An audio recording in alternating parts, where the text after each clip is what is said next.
Bonjour à toutes et à tous, et bienvenue pour la première fois dans mon automobile personnel, une Volkswagen Passat Wagon 1991.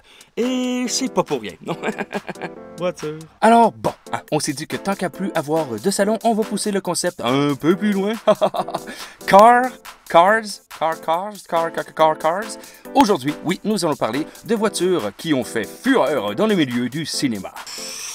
Mais attention, ici, on ne parle pas de Ecto 1 ou bien de la DeLorean, oh que non, nous allons traiter cette fois-ci de voitures qui ont été bel et bien un peu plus discrètes dans leur popularité, mais qui ont par leur épopée, par leur histoire, par leur conception, marqué, oui, l'histoire visuelle du cinéma.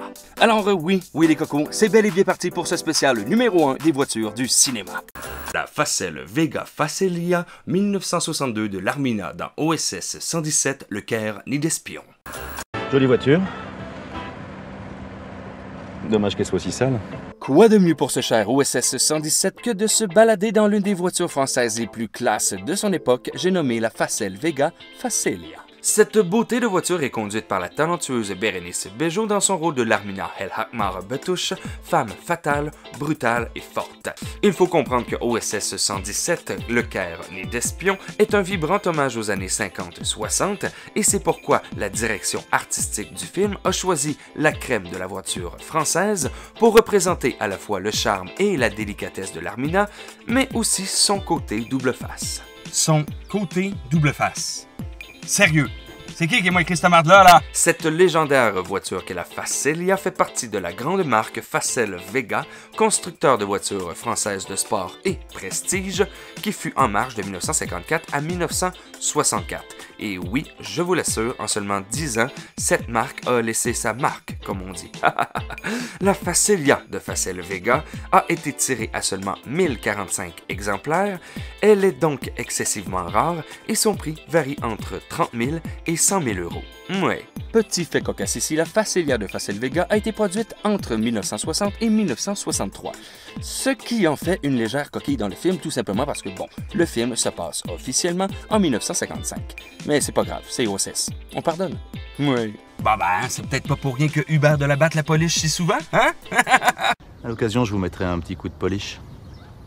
Le fameux Pussy Wagon de Buck dans Kill Bill Volume 1, un Chevrolet C2500 Silverado Crew Cab de 1997. Une chose est sûre, c'est que les films de M. Tarantino ne passent jamais inaperçus, et le producteur de renom a toujours eu la touche parfaite en ce qui a trait les objets mythiques du cinéma.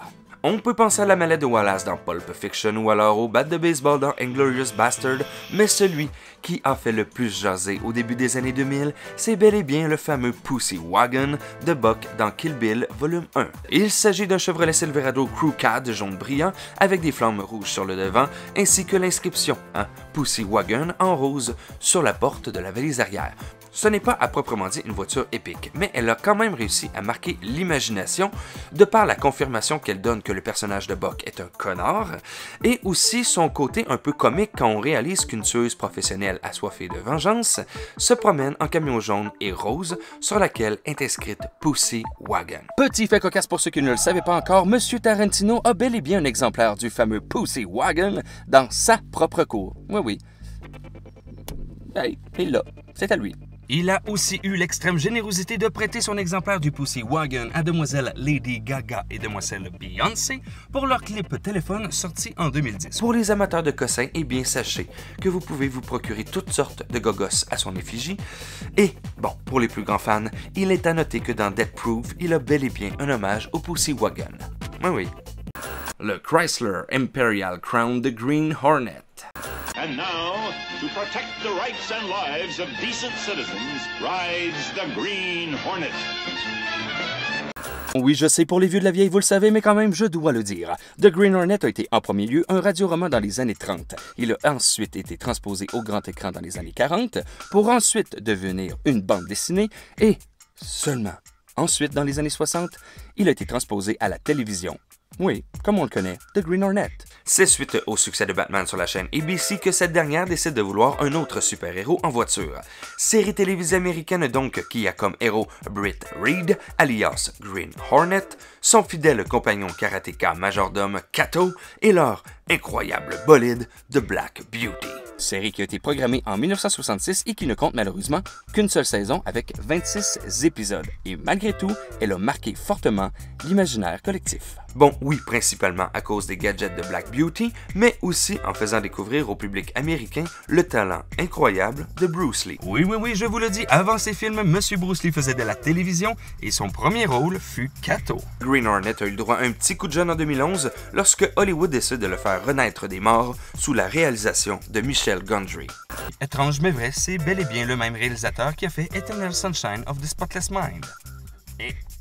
Le duo de héros ayant été repris par Seth Rogen et Jay Chou, il va sans dire que les deux gars voulaient un vrai char. Malgré plusieurs voitures test envoyées par les constructeurs, les scénaristes du film avaient toujours l'idée en tête de reprendre le modèle de base de la série des années 60, c'est-à-dire une Chrysler Imperial Crown, et c'est ce qu'ils ont fait. Oui. Bon, ce qui est vraiment intéressant avec cette histoire, c'est que, outre le visuel qui était déjà parfait en 1966, c'est que pour le film de 2011, eh bien, ils ont quand même dû retrouver 28 Crown Imperial de 1966, et 45 années après leur production. Merci, monsieur, d'avoir pogné le seul de caillou. Sur les 28 automobiles, 3 seulement ont été gardés vierges avec l'intérieur fonctionnel pour les scènes normales. Et le reste, eh bien, c'était pour des scènes d'action, donc de démolition. Pour la cause, ils ont dû reconstruire à 75% plus de 15 voitures. Souvent, elles étaient beaucoup plus composées de rouille que d'autres choses. Et selon les dires de M. Dennis McCarthy, créateur de la nouvelle Black Beauty, j'ouvre les guillemets et je cite: « Nous avons définitivement pris une grande partie des impériaux restants sur la planète.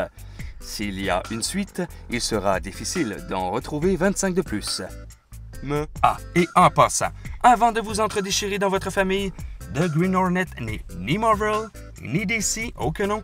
Il fait partie de la grande famille Dynamic Entertainment, tout comme Zorro, Robocop ou Xena.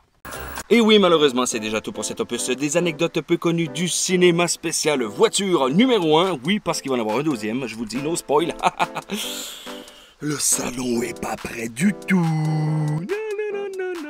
Ce fut un immense plaisir de vous retrouver, enfin, oui, chers abonnés, après ce court moment d'absence. Mais que voulez-vous, c'est la vie. Ah oui. Et pour ceux, eh bien, qui se demandaient, mais où est mon salon? Eh bien, il s'en vient, Je sais pas trop quand, mais il s'en vient, il m'a pas appelé. Il m'a rien dit, il me dit, hey, là, à un moment donné, ça va être fait. Et bref, si vous avez apprécié cette vidéo, eh bien, vous pouvez toujours l'indiquer grâce au fameux pouce bleu. Vous pouvez aussi vous abonner, oui, à la chaîne tout en clochettant votre geste. Et pour ma part, eh bien, je vous dis à la prochaine fois dans mon salon. Dans mon Passat.